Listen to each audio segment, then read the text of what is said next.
Los derechos humanos protegen a quienes son agredidos por los poderes del Estado. En la Edad Media era absurdo plantearlos. No había derechos para los hombres. La figura del Cristo torturado justificó la tortura de Torquemada. Todo régimen autoritario reprime desde un absoluto. Primo Levi dice: existe Auschwitz, no existe Dios. ¿Dios ignoraba la ESMA? ¿Las matanzas en Vietnam? En un mundo en el cual el silencio de Dios es agobiante, los seres humanos tenemos la obligación de tomar la palabra.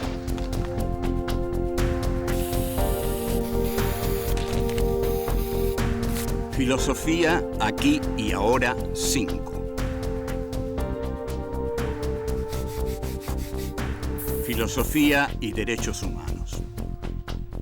Encuentro 7. Los intelectuales y el poder. 1. El discurso del rectorado.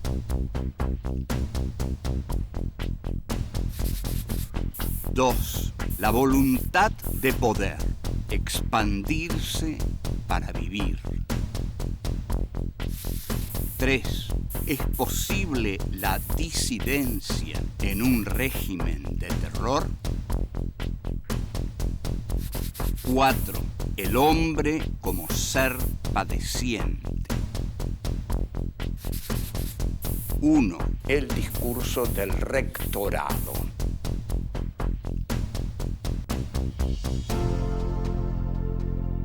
Encuentro 7.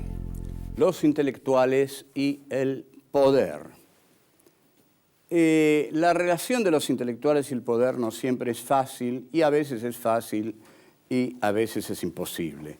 Depende del poder y depende del intelectual. Esto es un análisis que ha hecho Antonio Gramsci largamente, pero acá, bueno, vamos a intentar sumarlo a Gramsci y añadir otras cosas. Está el intelectual orgánico del partido, que forma parte del partido. Ahora, ese es un intelectual, ese es el intelectual al que se le dice, por ejemplo, bueno, hay que escribir esto para publicarlo en tal lugar mañana, hacelo vos. Pero si ese intelectual dice, yo quiero sacar una nota mía sobre tal tema mañana, y en el partido le dicen, no, mañana no puede ir porque no podemos, no nos conviene, dada la coyuntura que estamos atravesando. Y el intelectual dice, no, pero yo quiero ser un intelectual libre, lo quiero sacar mañana, entonces andate del partido. Entonces se va del partido y pasa a ser un intelectual libre, pero pasa a ser también un intelectual que no tiene ya el poder del partido, pero tiene el poder de su libertad. Entonces tenemos dos clases de intelectuales muy distintos ahí. Tenemos el intelectual que quiere arribar a lo alto, a la cumbre del partido, y más cuando el partido llega a la cumbre del poder, ese intelectual ambicioso, que quiere llegar a ser el príncipe del príncipe, el Maquiavelo que le aconseja al príncipe. Ahora bien, ahí está el pequeño intelectual, el intelectual medroso, esos quedan en el camino. Y está el intelectual burocrático, como Alfred Rosenberg, Alfred Bauemler en Alemania, que fueron intelectuales de, digamos, elaborar una doctrina como una especie de catecismo, ¿no? Un dogma. Esto también funcionó muy bien en la Unión Soviética, que se hizo del marxismo una especie de dogma que se aplicaba a todas las disciplinas. Ahora, si nosotros tomamos el caso más especial del siglo XX, que es el de Martin Heidegger, ante la figura de Adolf Hitler, Heidegger, en 1930, era simplemente un pequeño burgués temeroso de la ola roja que podía amenazar a Alemania. Cuando sube Hitler, Heidegger ya tiene muy buenas relaciones con las SA de Ernst Röhm. Entonces logra el rectorado de la Universidad de Friburgo. Ahí Heidegger se siente el Führer intelectual de Alemania, nada menos. Aquí tenemos entonces a un poderoso intelectual, famoso internacionalmente porque en 1927 había publicado Ser y Tiempo, que es rector de una de las grandes universidades de Alemania y convoca a los alumnos cuando asume y da un gran discurso que es el discurso del rectorado. Entonces, el discurso del rectorado, Heidegger, muy osado, con mucha energía e imaginación, dice lo siguiente: Alemania está en el centro de Occidente, y al estar en el centro de Occidente, Alemania es Occidente. Pero Alemania es Occidente porque sus raíces están en Grecia, en el siglo V a.C. Pero ojo, dice Heidegger, esas raíces no están como raíces muertas. Ese no es el pasado. Nosotros no tenemos el pasado detrás. El pasado es aún. Esto sonará en una pantalla de televisión, yo no sé, pero en una aula magna de la Universidad de Friburgo de Alemania, colmada de camisas pardas, esvásticas y banderas con esvásticas, cuando Heidegger dice el pasado es aún, esa frase es genial en cuanto al efecto que quiere producir. El pasado es aún, quiere decir, los griegos están en nosotros. Y ahí Heidegger está creando el eje Atenas-Berlín, no el eje Japón, Alemania, Italia, el eje Atenas-Berlín. Nosotros somos Occidente y Occidente se encarna en nosotros porque los griegos están en nosotros. El pasado es aún porque nosotros encarnamos a los griegos. Y termina ese discurso en medio de ese panorama así de esvásticas refulgentes, diciendo una frase de Platón que él arregla de modo que la palabra Sturm, tormenta, que es la que usaban las SA y las SS, los grupos de asalto, Heidegger dice, todo lo grande está en medio de la tormenta. Luego de esto iban todos a la guerra, porque era casi imposible para un alemán no ir a la guerra si un gran filósofo no le dice, todo lo grande está en medio de la tormenta. Seguimos.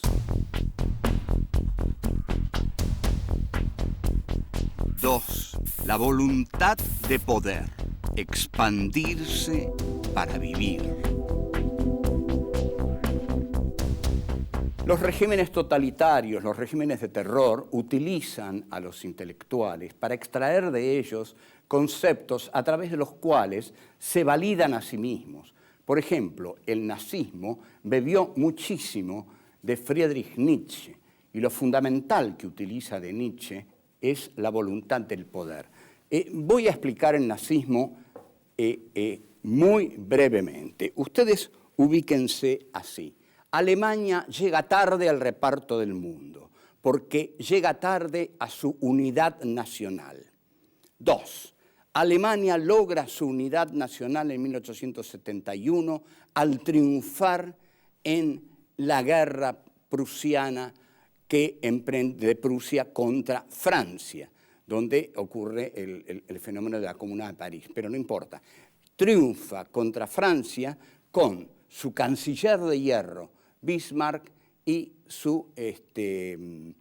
el Kaiser Federico Guillermo. Entonces, Bismarck ya ahí crea un gran ejército y Bismarck se da cuenta que Alemania y la potencia que tiene y la potencia guerrera que ha demostrado necesita más territorio. Entonces, esta necesidad de expansión de Alemania lleva en gran medida a la guerra mundial, que Alemania no pierde, sino que se retira por cuestiones políticas de la socialdemocracia. Entonces, el Tratado de Versalles es vivido por los grandes nacionalistas alemanes como una claudicación, como una vergüenza. 3. Alemania, ahora, resentida, pero con la necesidad de unirse a través del orgullo, lo hace a través del odio al judío, señalando al otro que va a unificar todos los odios de la nación en el judío, y la recuperación de la nación armamentística a través de la cooperación de todo el mundo, porque todo el mundo armó a Alemania. La Siemens, la Ford, Lindbergh, en fin, Hitler va minando el poder del Kaiser, del poder de Hindenburg, que es el viejo Hindenburg, el que todavía sostiene el poder de la decadente República de Weimar, bien retratada en la película Cabaret. Y cuando Hitler llega al poder, entonces los relatos de Nietzsche ya se han legitimado. ¿Cuál era el relato de Nietzsche? Expandirse. ¿Y cuál es el elemento que Nietzsche dice para expandirse? La voluntad de poder. La voluntad de poder debe anidar en cada soldado alemán, en cada SS, en cada SA, en cada guerrero que va al frente. La voluntad de poder es aquella que, para tener lo que tiene, debe siempre querer más.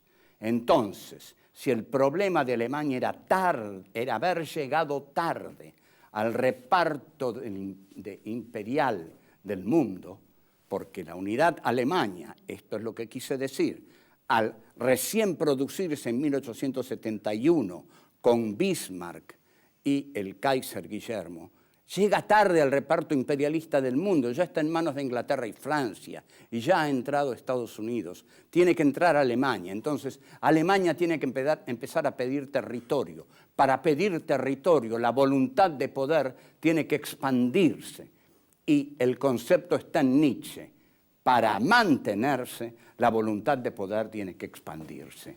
Cualquiera puede entender entonces por qué Hitler pide espacio vital. Y señores, pido espacio vital porque la voluntad de poder no puede permanecer quieta. Para vivir tiene que ir más allá. Seguimos. 3. ¿Es posible la disidencia en un régimen de terror? Los derechos humanos no son contemplados habitualmente en la historia, y los regímenes duros se caracterizan por no contemplarlos. Entonces, la pregunta ¿es posible una disidencia en medio de un régimen de terror? Habría que analizar la figura del disidente.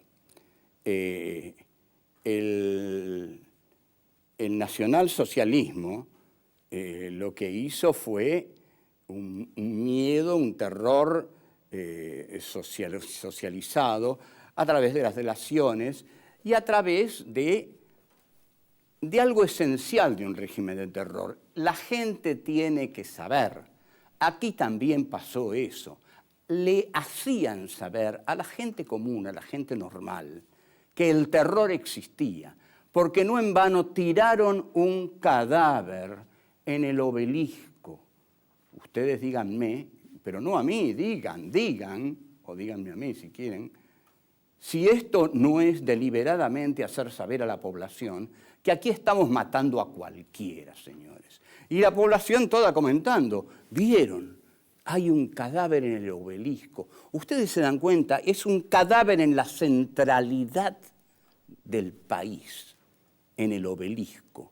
Esto es inimaginable. Esto es el terror total. ¿Cómo puede haber entonces solidaridad? Lo que surge a partir de ahí es el terror.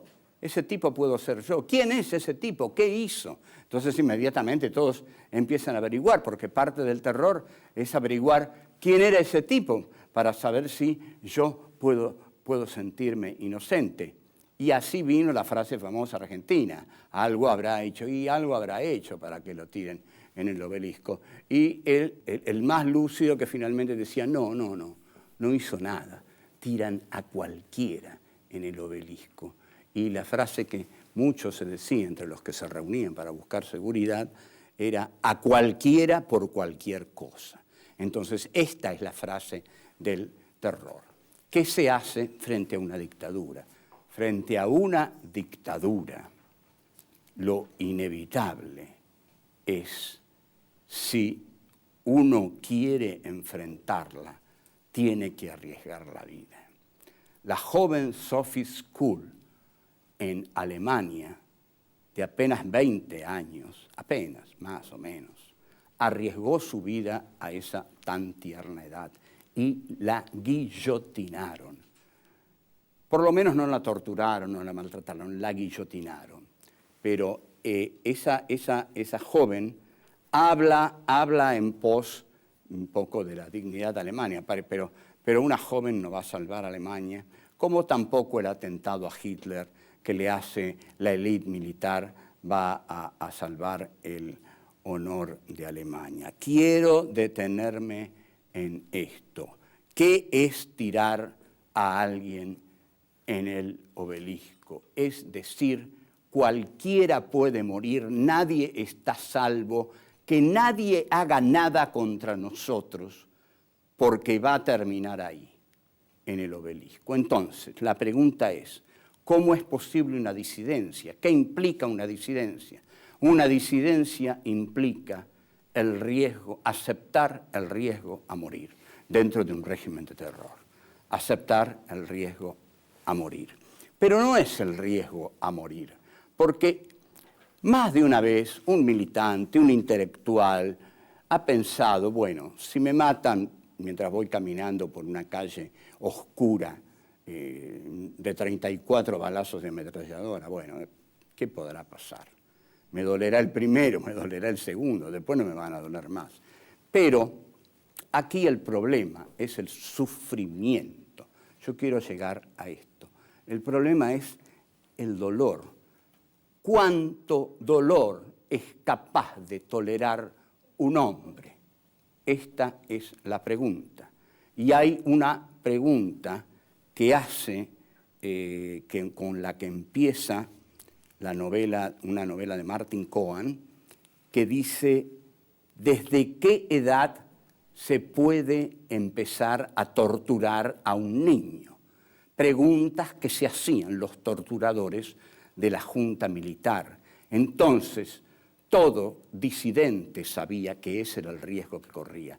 La pregunta fundamental, entonces, de un disidente es ¿cuánto dolor voy a ser capaz de tolerar? Vamos a un corte.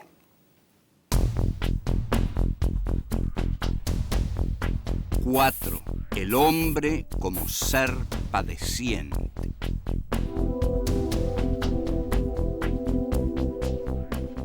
Parte del entrenamiento de los agentes especiales de la CIA hoy es ser sometidos al dolor, para ver cuánto dolor son capaces de tolerar. Y realmente se someten a eso. Pero un ciudadano que está inmerso en un régimen de terror se pregunta en su intimidad, en la intimidad de su habitación, de su escritorio, ¿voy a poder tolerar eso? Entonces, la pregunta es acerca del sufrimiento humano. La tortura no tendría ninguna efectividad si el hombre no fuera un animal padeciente. El hombre sufre emocional y físicamente. Emocionalmente, en la tortura también sufre, y moralmente, y físicamente. Entonces, como el hombre sufre físicamente, es que la tortura tiene tanto suceso con él, porque el sufrimiento, cuando le está siendo aplicado a alguien, ese al que le es aplicado el sufrimiento nunca sabe cuándo termina. No es que el torturador le diga, aguantá hasta aquí que ya paro, como el dentista, digamos. Esto va a doler, pero un ratito nada más. No, él no sabe hasta dónde va a seguir. Entonces, hay intelectuales, sin embargo, que se largan a la lucha, a afrontar lo que venga. Bueno, un Rodolfo Walsh, por ejemplo. Pero pensemos también en un Héctor Germán Oesterheld, un hombre que ha pasado los 60 años y se arriesga, se juega la vida y se va enterando de la muerte de sus hijas. La tragedia de los Oesterheld es la más grande de la historia de la canallada, de la dictadura siniestra argentina. Murió Oesterheld y murieron sus 4 niñas. La foto de Elsa Oesterheld joven, con las 4 chicas jovencitas, es una de las que más duele a cualquiera que la mire. Oesterheld muere torturado, humillado y a la vez respetado por muchos de sus torturadores. Ah, sí, yo leía El Eternauta, pero mire qué viejo boludo, mire lo que viene a hacer. Y bueno, disculpe, ¿no? Pero tengo que hacer esto. Ahora, sin embargo, por eso, para evitar el miedo, es que existe el apoyo popular a este tipo de regímenes. Ah, no, yo voy a apoyar esto, porque si lo apoyo, me salvo. Y hasta estos tipos piensan, ¿cómo hay gente que puede oponerse a esto? ¿No? Qué valientes que son, qué locos. Qué locos piensan haberse opuesto a esto, había que estar loco. No hubo resistencia popular en Alemania nunca. Se luchaba calle por calle cuando entraron los rusos en Alemania, calle por calle, pero ningún alemán civil salió a hacer nada, no hubo nada armado porque no se había armado antes. Entonces, la culpa de los pueblos es la que arde, digamos. Es el miedo el que nos hace callar cuando escuchamos los gritos en la noche. Porque si nosotros estábamos en nuestras casas y escuchábamos a las 3 de la mañana, socorro, socorro, auxilio, me llevan, me chupan, me llevan, nadie iba a salir a la calle, ni aquí, ni en Alemania, ni en Italia, nadie, porque nadie salió cuando escuchó los gritos en la noche, Se quedó en su casa, cerró todas las puertas y se escondió y rezó para que no le tocara a él. Y a partir de ese día fue más fiel que nunca, más dócil que nunca, porque tuvo más miedo que nunca. Y el miedo era ese, que le pasara lo que le pasaba a ese pobre desesperado que estaba gritando, que se lo estaban llevando. Me llevan, me chupan, socorro, ayúdenme. No, ¿a quién? ¿A quién? ¿A quién le estás pidiendo ayuda? Si están todos con las ventanas cerradas, dándote la espalda, aterrorizados. Un régimen de terror triunfa por el terror. Entonces, ahí los derechos humanos enmudecen, porque los derechos humanos ahí triunfarían si toda la cuadra, toda la manzana hubiera salido a decir, no, ¿qué pasa? ¿A quién se llevan? Imaginen, 100 personas. No hubieran fusilado 100 personas. Y entonces, no es solo el intelectual. El intelectual tiene más responsabilidad quizás porque carga con una cultura y con una profesión que lo lleva al compromiso. Por el buen vecino del barrio, ¿no? El buen vecino del barrio que se esconde detrás de la puerta. Si todos esos buenos vecinos abrieran la puerta y salieran a la calle, y fueran 100, y fueran 200, no se los llevaban a ese, no se los llevaban. Mirarían absortos, sin poder comprender lo que acababa de ocurrir, la solidaridad. Dirían, ¿qué es esto? La solidaridad, seres humanos que se arriesgan por otro ser humano. Sí, incomprensible, son idiotas. Salieron a la calle para defender a otro, porque saben que mañana les puede ocurrir a ellos. Y al salir a la calle salieron a defender los derechos humanos. Así se defienden los derechos humanos en una situación de terror. Pero así es como no ocurre nunca. Lo lamento. Chao.